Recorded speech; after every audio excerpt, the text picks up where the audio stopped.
Hello guys, welcome to your test. कैसे हैं आप लोग। तो आज हम लोग करने वाले हैं सेकेंड यूनिट। जैसे कि आप लोगों से कहा गया था कि सेकेंड यूनिट जो कंप्लीट हो चुकी है उसके जितने भी चैप्टर हैं सेकेंड यूनिट उन सब कंप्लीट चैप्टर की एक एमसीक्यू क्लास होगी। तो आज वही क्लास आप लोगों की होने वाली है। यूनिट सेकेंड में जितने भी चैप्टर उन सभी चैप्टर के एमसीक्यू क्वेश्चन एक साथ आप लोगों को आज देखने को मिलेंगे इस क्लास में। तो अगर आप लोगों ने यूनिट सेकंड के जितने भी चैप्टर हैं उनकी थ्योरी क्लास नहीं देखी है तो प्लेलिस्ट बनी हुई है, उसमें जाइए विजिट करिए, आप लोगों को क्लास मिल जाएगी, जिससे आप लोगों को जो चीज़ें हैं वो समझ में आने वाली हैं। तो आज हम लोग कंप्लीट यूनिट सेकंड की एमसीक्यू क्वेश्चन की क्लास करने वाले हैं और इससे आप लोगों को आपके एग्जाम में बहुत हेल्प होने वाली है। तो आइए स्टार्ट करते हैं।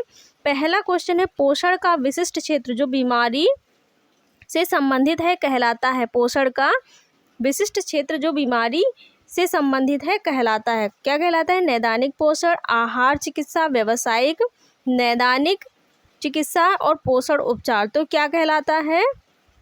नैदानिक पोषण कहलाता है। क्या कहलाता है? नैदानिक पोषण कहलाता है। अगला क्वेश्चन है, निम्न में से कौन सी गैर संक्रामक बीमारी, मतलब ऐसी बीमारी जो संक्रमण से नहीं होती है? हृदय रोग, मोटापा, मधुमेह, ये सभी। तो इनमें से कौन सी गैर संक्रामक बीमारी है जो एक दूसरे के छूने या एक दूसरे को नहीं होती है? हृदय रोग, मोटापा, मधुमेह। तो ये सभी क्या है? ये सभी गैर संक्रामक बीमारियां हैं और एक व्यक्ति से दूसरे व्यक्ति को नहीं फैलती, इसलिए ये गैर संक्रामक है।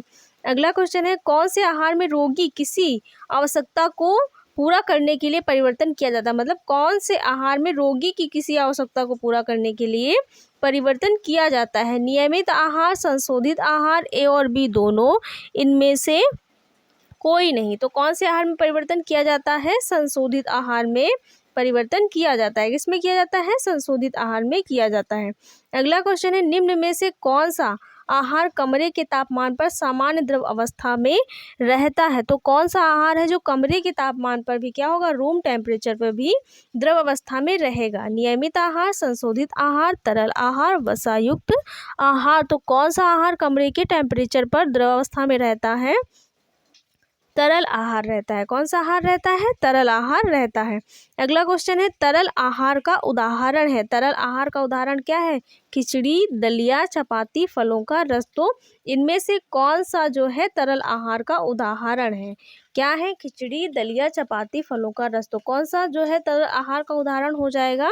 जो फलों का रस है वो तरल आहार का उदाहरण है। अगला क्वेश्चन है, वृद्ध जनों के लिए निम्न में से कौन सा आहार सबसे उपयुक्त है? वृद्ध जनों के लिए कौन सा आहार सबसे उपयुक्त है? तैयार, मृदु आहार, नियमित आहार, तरल आहार, संशोधित आहार। तो कैसा आहार जो है वृद्ध जनों के लिए उपयुक्त माना जाता है? तैयार, मृदु आहार। कैसा आहार? तैयार, मृदु आहार। अगला क्वेश्चन है, आहार विशेषज्ञ परामर्शदाता बनने के लिए इनमें से किसका ज्ञान होना आवश्यक है? मनोविज्ञान, समाजशास्त्र, परामर्श सेवा, ये सभी। तो किसका ज्ञान होना आवश्यक है? अगर आहार विज्ञान में किसका ज्ञान होना आवश्यक है? तो इनमें से किसका ज्ञान होना आवश्यक है? तो ये सभी जो ऑप्शन है, ऑप्शन नंबर डी, वो सही हो जाएगा, करेक्ट हो जाएगा कि इन सभी का जो ज्ञान है वो होना आवश्यक है। अगला क्वेश्चन है, आहार विशेषज्ञ बनने के लिए क्या आवश्यक है? आहार विशेषज्ञ बनने के लिए क्या आवश्यक है? स्नातकोत्तर डिप्लोमा चाहिए, इंटर्नशिप होनी चाहिए, ए और बी दोनों, इनमें से कोई नहीं। तो इनमें से कौन सी चीज़ें हैं जो आपको कंप्लीट करनी होंगी? स्नातकोत्तर डिप्लोमा, इंटर्नशिप, ए और बी दोनों, इनमें से कोई नहीं। तो इनमें से क्या होना चाहिए? ए और बी दोनों, इंटर्नशिप भी होनी चाहिए और स्नातकोत्तर डिप्लोमा भी होना चाहिए।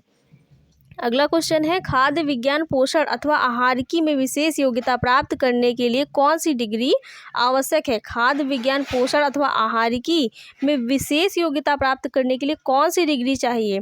बीएससी होना चाहिए, डिप्लोमा होना चाहिए, एमएससी होना चाहिए, इंटर्नशिप होना चाहिए। तो क्या होना चाहिए? इनमें से कौन सा ऑप्शन सही हो जाएगा? ऑप्शन नंबर जो सी है आप लोगों का सही हो जाएगा, एमएससी होना चाहिए। क्या होना चाहिए?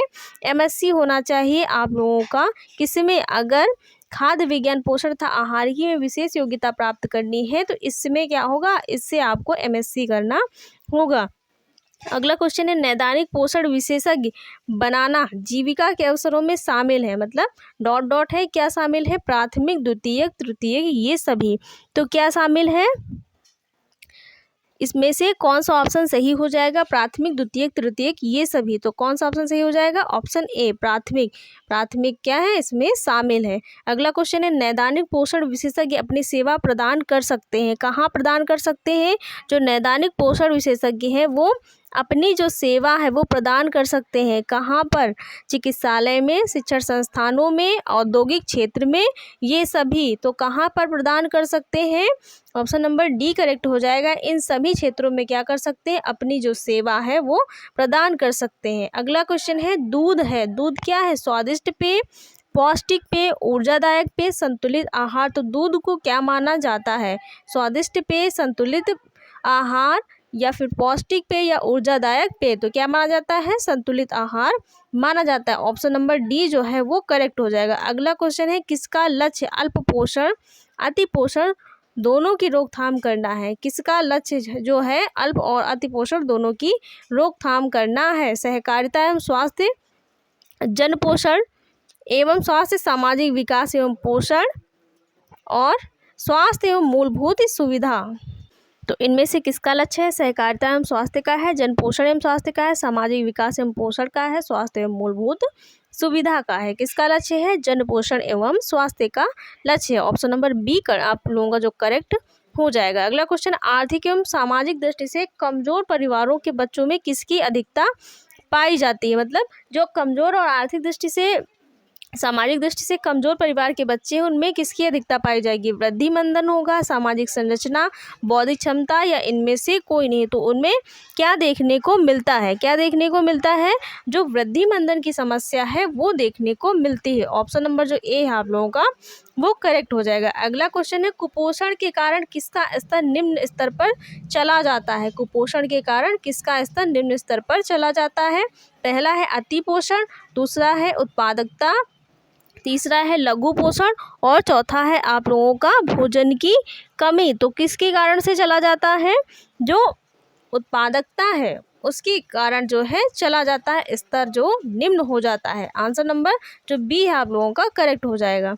अगला क्वेश्चन है, पिछले कई वर्षों में बड़ी संख्या में लोगों ने किस में बदलाव किया है? किस में बदलाव किया है? जीवन शैली में, शारीरिक क्रिया में, आर्थिक स्थिति में, ये सभी। तो किस में जो है बदलाव किया है लोगों ने?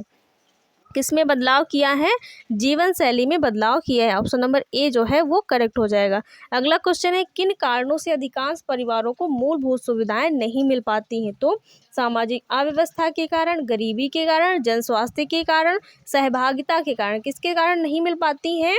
तो ऑप्शन नंबर बी करेक्ट हो जाएगा, गरीबी के कारण जो है नहीं मिल पाती हैं। अगला क्वेश्चन है, कौन सी समस्या ऊर्जा व प्रोटीन के कम अंतर्ग्रहण से उत्पन्न होती है? कौन सी समस्या जो है प्रोटीन व ऊर्जा के कम अंतर्ग्रहण से उत्पन्न होती है? प्रोटीन ऊर्जा कुपोषण, प्रोटीन स्तर की कमी, संक्रमित ऊर्जा सुपोषण, उपरोक्त में से कोई नहीं। तो जब प्रोटीन और ऊर्जा दोनों की कमी होती है तो कौन सी समस्या देखने को मिलती है? प्रोटीन ऊर्जा कुपोषण देखने को मिलता है। ऑप्शन नंबर जो ए है आप लोगों का करेक्ट हो जाएगा। अगला क्वेश्चन है, लौह तत्व की कमी से आरक्तता होती है जब शरीर में किसका बनना काफी कम होने लगता है? लौह तत्व की कमी से क्या होता है? आरक्तता होती है, और ये जब होती है तो शरीर में कौन सा जो तत्व है वो कम बनने लगता है? प्रोटीन, हीमोग्लोबिन, सुपोषण, आयरन। तो क्या कम बनने लगेगा? जो हीमोग्लोबिन होता है वो कम बनने लगता है। ऑप्शन नंबर जो बी है वो करेक्ट हो जाएगा यहाँ पर। अगला क्वेश्चन है, भारत के किन हिमालय क्षेत्र राज्य में आयोडीनहीनता विकार पाए जाते हैं? कहाँ पर और किन क्षेत्रों में पाए जाते हैं? जम्मू और कश्मीर, केरल, अरुणाचल प्रदेश, ये सभी। तो कहाँ पर देखने को जो आयोडीनहीनता विकार है वो मिलते हैं? कहाँ पर मिलते हैं? इन सभी राज्यों में देखने को मिलते हैं। तो ऑप्शन नंबर जो डी है वो यहाँ पर करेक्ट हो जाएगा। अगला क्वेश्चन है, मार्च 2018 में भारत के किस राज्य में केंद्र सरकार की समग्र पोषण योजना की शुरुआत की गई थी? आंध्र प्रदेश, मध्य प्रदेश, कर्नाटक, राजस्थान। कहाँ पर की गई थी? तो जो राजस्थान है वहाँ पर की गई थी। ऑप्शन नंबर जो डी है यहाँ पर करेक्ट हो जाएगा। अगला क्वेश्चन है, किस कार्य नीति द्वारा विभिन्न संस्कृत के आहारी परंपराओं को भी अपनाया जा सकता है? तो कौन सी कार्य नीति के द्वारा जो विभिन्न संस्कृत की आहारी परंपराएं हों उनको अपनाया जा सकता है? भोजन आधारित कार्य नीतियाँ, पोषण भोजन संरक्षण नीति, पोषण आधारित नीति, संवर्धन पोषण योजना तो किसके अंतर्गत अपनाया जा सकता है, जो भोजन आधारित कार्यनीतियां हैं उसके अंतर्गत अपनाया जा सकता है। ऑप्शन नंबर जो ए है यहाँ पर करेक्ट हो जाएगा। अगला क्वेश्चन है स्वरोजगार एवं व्यक्ति रोजगार योजना किस तरह का कार्यक्रम है। जो स्वरोजगार और व्यक्ति रोजगार योजना है वो किस तरह का कार्यक्रम है। राजनीतिक सुरक्षा कार्यक्रम, सामाजिक सुरक्षा कार्यक्रम, आर्थिक सुरक्षा कार्यक्रम, उपरोक्त में से कोई नहीं। तो किस प्रकार का कार्यक्रम है, किस प्रकार का कार्यक्रम है, सामाजिक सुरक्षा कार्यक्रम है। किस प्रकार का कार्यक्रम है, सामाजिक सुरक्षा कार्यक्रम है। ये जो कार्यक्रम है ये यहाँ हो जाएगा और इसके पीछे ये कार्यक्रम हो जाएगा। इतना थोड़ा सा जो है यहाँ पर इधर उधर हो गया है। तो कैसा कार्यक्रम है, सामाजिक सुरक्षा कार्यक्रम है। ऑप्शन नंबर जो बी है वो करेक्ट हो जाएगा। अगला क्वेश्चन है भारत में संरक्षित उत्पादन का उदाहरण कौन सा है। भारत में संरक्षित उत्पादन का उदाहरण कौन सा है। अचार, मुरब्बा, ए और बी दोनों, इनमें से कोई नहीं। तो कौन सा है, ए और बी दोनों करेक्ट हो जाएगा, क्योंकि अचार और जो मुरब्बा है दोनों जो है प्रिजर्वेशन के द्वारा जो है बना करके सुरक्षित किए जाते हैं। अगला है यह एक विशेष क्षेत्र जिसमें आधारभूत विज्ञान विषयों जैसे रसायन और भौतिक, पाक कला और सूक्ष्म जीव विज्ञान के अनुप्रयोग शामिल हैं कहलाता है। क्या कहलाता है, खाद्य संसाधन, खाद्य विज्ञान, खाद्य प्रौद्योगिकी और उत्पादन क्या कहलाता है। इनमें से कौन सा ऑप्शन जो है वो करेक्ट हो जाएगा। खाद्य संसाधन कहलाएगा, खाद्य जो विज्ञान है वो कहलाएगा, या खाद्य प्रौद्योगिकी कहलाएगा। इसमें से कौन सा ऑप्शन आप लोगों का करेक्ट हो जाएगा। तो क्या कहलाता है, खाद्य विज्ञान कहलाता है। क्या कहलाता है, खाद्य विज्ञान कहलाता है। ऑप्शन नंबर जो बी है यहाँ पर करेक्ट हो जाएगा। अगला क्वेश्चन है पाश्चुरीकरण को विकसित किया था, किसने विकसित किया था। निकोलस एपर्ट ने, न्यूटन ने, गैलीलियो ने और लुईस पास्चर ने। तो किसने विकसित किया था, किसने विकसित किया था, लुई पास्चर ने विकसित किया था। ऑप्शन नंबर जो डी है यहाँ पर करेक्ट हो जाएगा। अगला क्वेश्चन है निम्न में से कौन सा भोज्य पदार्थों को नष्ट करने वाला सूक्ष्म जीव है। कौन सा जो है वो भोज्य पदार्थों को नष्ट करने वाला सूक्ष्म जीव है। यहाँ पर सूक्ष्म हो जाएगा, सूक्ष्म जीव है जीवाणु, ईस्ट, कवक, ये सभी। तो इनमें से कौन सा सूक्ष्म जीव है जो भोज्य पदार्थों को नष्ट कर देता है। तो ऑप्शन नंबर डी करेक्ट हो जाएगा, क्योंकि ये सभी क्या करते हैं, ये सभी जो है भोज्य पदार्थों को नष्ट करने वाले सूक्ष्म जीव की श्रेणी में आते हैं। अगला क्वेश्चन है विभिन्न संगठकों का मिश्रण और संसाधित कर कौन से उत्पाद हैं तैयार किए जाते हैं। विभिन्न संगठकों के जो मिश्रण से संसाधित करके कौन से उत्पाद तैयार किए जाते हैं। संश्लेषित खाद्य, कार्यमूलक खाद्य, निर्मित खाद्य, चिकित्सीय खाद्य। तो कौन से खाद्य जो है तैयार किए जाते हैं, विभिन्न संगठकों के मिश्रण से जो है तैयार किए जाते हैं। कौन से तैयार किए जाते हैं, तो जो संश्लेषित खाद्य होते हैं वो तैयार किए जाते हैं। ऑप्शन नंबर जो ए है यहाँ पर करेक्ट हो जाएगा। अगला क्वेश्चन है जो खाद्य रोगों के आहारी प्रबंधन में उपयोग में लाए जाते हैं वो खाद्य कहलाते हैं। जो खाद्य रोगों के आहारी जो प्रबंधन है उसमें उपयोग में लाए जाते हैं वो खाद्य कहलाते हैं। कौन से जो खाद्य है वो कहलाते हैं चिकित्सकीय, आविकार्य, कृषि आदि के, ये सभी। तो कौन से जो खाद्य हैं वो कहलाते हैं, कौन से खाद्य कहलाते हैं, तो किसके उपयोग में लाए जाएंगे, आहारी प्रबंधन में लाए जाते हैं। तो कौन से खाद्य कहलाएंगे, चिकित्सकीय खाद्य कहलाते हैं। कौन से, चिकित्सकीय खाद्य कहलाते हैं। ऑप्शन नंबर ए यहाँ पर करेक्ट हो जाएगा। अगला क्वेश्चन है केंद्रीय खाद्य प्रौद्योगिकी संस्थान कहाँ स्थित है। कहाँ पर स्थित है, मैसूर में, कर्नाटक, मैसूर में, गुजरात और दिल्ली, छत्तीसगढ़। कहाँ पर स्थित है, मैसूर में स्थित है, गुजरात में स्थित है, दिल्ली में स्थित है या फिर छत्तीसगढ़ में स्थित है। तो कहाँ पर स्थित है, जो मैसूर है वहाँ पर स्थित है। कहाँ पर स्थित है, मैसूर में। ऑप्शन ए आप लोगों का यहाँ पर करेक्ट हो जाएगा। अगला क्वेश्चन है भारत में खाद्य संसाधन हमेशा किस स्तर की गतिविधि के रूप में कार्यरत रहा है। तो किस स्तर की गतिविधि के रूप में कार्यरत रहा है। आर्थिक, संरक्षण, कुटीर, इनमें से कोई नहीं। तो किस गतिविधि के रूप में कार्यरत रहा है, कुटीर गतिविधि के रूप में क्या रहा है, कार्यरत रहा है। ऑप्शन नंबर जो सी है यहाँ पर करेक्ट हो जाएगा। अगला क्वेश्चन है जनसंख्या की स्वास्थ्य, पोषक स्थिति और उत्पादकता का प्रमुख विरोधक है कौन है। प्रोटोजोआ, भोजन, खाद्य अपमिश्रण, ये सभी। तो इनमें से कौन सा ऑप्शन जो है आप लोगों का सही हो जाएगा। इसमें से कौन सा ऑप्शन सही हो जाएगा? प्रोटोजोआ, भोजन, खाद्य अपमिश्रण, ये सभी। तो कौन सा ऑप्शन सही हो जाएगा? जो भोजन है वो ऑप्शन जो है सही हो जाएगा। ऑप्शन नंबर जो बी है वो सही हो जाएगा, भोजन होगा यहाँ पर करेक्ट आंसर। अगला है खाद्यों में दिखाई ना देने वाले सूक्ष्मजीव में जैविक संकट का उदाहरण है। ऐसे सूक्ष्मजीव जो खाद्यों में दिखाई नहीं देते लेकिन जैविक संकट उत्पन्न करते हैं, वो कौन से हैं? कृमि, इल्ली, घुन, प्रोटोजोआ। कौन से हैं? कृमि है, इल्ली है, घुन है और प्रोटोजोआ है। तो कौन सा इसमें ऑप्शन सही हो जाएगा? इसमें ऑप्शन नंबर जो डी है वो सही हो जाएगा, प्रोटोजोआ। अगला क्वेश्चन है खाद्य पदार्थों में आदृश्य रासायनिक संकट से संबंधित है। खाद्य पदार्थों में आदृश्य रासायनिक संकट से संबंधित है कीटनाशक अवशेष, पशु चिकित्सकीय अवशेष, मिलावट, ये सभी। तो कौन सा इसमें ऑप्शन सही हो जाएगा? कौन से संबंधित है? ये सभी संबंधित है। कौन संबंधित है? ये सभी। तो ऑप्शन नंबर जो डी है वो करेक्ट हो जाएगा। अगला क्वेश्चन है वे रासायनिक तत्व हानिकारक पदार्थ जो खाद्य में प्राकृतिक रूप से पाए जाते हैं या जाने अनजाने में मिला दिए जाते हैं वो क्या कहलाते हैं? वे रासायनिक तत्व हानिकारक पदार्थ जो खाद्य में प्राकृतिक रूप से पाए जाते हैं या जाने अनजाने में मिला दिए जाते हैं क्या कहलाते हैं? भौतिक संकट, जैविक संकट, रासायनिक संकट, सूक्ष्म जैविक संकट क्या कहलाते हैं? रासायनिक संकट कहलाते हैं। तो ऑप्शन नंबर जो सी है यहाँ पर करेक्ट हो जाएगा। अगला क्वेश्चन है स्टेफिलोकोकस ऑरियस उदाहरण है। किसका उदाहरण है? खाद्य संक्रमण रोगाणु का, भौतिक हानिकारक पदार्थ का, खाद्य विषाक्त जीवाणु का, रासायनिक हानिकारक पदार्थ का। तो किसका उदाहरण है जो स्टेफिलोकोकस ऑरियस है वो किसका उदाहरण है?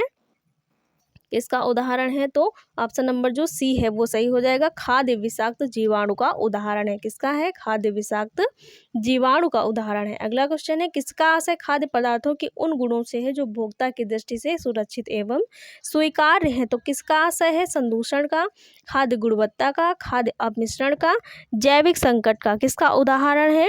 खाद्य गुणवत्ता का उदाहरण है। किसका है? खाद्य गुणवत्ता का। तो ऑप्शन नंबर जो बी है यहाँ पर करेक्ट हो जाएगा। अगला क्वेश्चन है खाद्य मानक के कितने स्तर हैं? खाद्य मानक के स्तर कितने हैं? 2, 5, 4 और 3। कितने स्तर हैं? 2, 5, 4 और 3। कितने स्तर माने गए हैं खाद्य मानक के? तो 4 स्तर हैं। कितने हैं? 4 हैं। ऑप्शन नंबर सी यहाँ पे करेक्ट हो जाएगा। अगला क्वेश्चन है कौन से मानक किसी विशेष क्षेत्र की भौगोलिक तथा जलवायु संबंधी परिस्थितियों को ध्यान में रखकर निर्धारित किए जाते हैं? कौन से मानक किसी क्षेत्र विशेष की भौगोलिक तथा जलवायु संबंधी परिस्थितियों को ध्यान में रखकर निर्धारित किए जाते हैं? क्षेत्रीय मानक, राष्ट्रीय मानक, कंपनी मानक, अंतरराष्ट्रीय मानक। कौन से मानक निर्धारित किए जाते हैं? तो क्षेत्रीय मानक निर्धारित किए जाते हैं। ऑप्शन नंबर ए यहाँ पे करेक्ट हो जाएगा। अगला क्वेश्चन है एग मार्क भारत सरकार द्वारा किन पदार्थों पर चिन्हित होता है? जो एग मार्क का जो साइन होता है वो कौन से जो भोज्य पदार्थ है उन पे देखने को मिलता है? तरल पदार्थ पर, फल व सब्जी पर, धातु के बने पदार्थों पर, कृषि जनित उत्पादों पर। तो एग मार्क किस पे देखने को मिलता है? एग्रीकल्चर की जो चीज़ें होती हैं उन पर देखने को मिलता है। तो कृषि जनित जो खाद्यान्न है उन पर देखने को मिलता है। ऑप्शन नंबर डी यहाँ पे करेक्ट हो जाएगा। और आपका ये लास्ट क्वेश्चन है खाद्य सुरक्षा और मानक अधिनियम किस वर्ष पारित हुआ था? तो ये यहाँ पर लास्ट क्वेश्चन होने वाला है। खाद्य सुरक्षा और जो मानक अधिनियम है वो किस वर्ष पारित हुआ था? वर्ष 2005 में, वर्ष 2004 में, वर्ष 2006 में, वर्ष 2007 में। किस वर्ष पारित हुआ था? तो वर्ष 2006 में पारित हुआ था। तो आज हम लोगों ने यूनिट सेकंड के कितने क्वेश्चन किए हैं? 41 क्वेश्चन किए हैं। अराउंड जो पूरी यूनिट है सारे चैप्टर सेकेंड यूनिट के जितने भी हैं सारे चैप्टर के क्वेश्चन इसमें आप लोगों को देखने को मिलेंगे। ऐसा कोई भी चैप्टर यूनिट सेकेंड का नहीं है जिसके क्वेश्चन आपको इसमें देखने को नहीं मिलेंगे। तो अगर आप लोग ये इतने सारे क्वेश्चन कर लेंगे तो आपकी जो यूनिट सेकेंड है उससे कोई भी जो एमसीक्यू क्वेश्चन अगर आएगा तो गलत नहीं होगा, क्योंकि इसी से आने वाला है कि और पूरा सिलेबस जो है इसमें यूनिट सेकेंड का कंप्लीट हो गया है। तो यूनिट सेकेंड तक हम लोगों ने सारे चैप्टर कंप्लीट कर लिए हैं और इसके आगे की हम लोग क्लासें भी इसी प्रकार से कंटिन्यू करेंगे। तो अगर आप लोगों को क्लास अच्छी लगी हो तो वीडियो को लाइक, शेयर और चैनल को सब्सक्राइब करिएगा। Thanks for watching guys.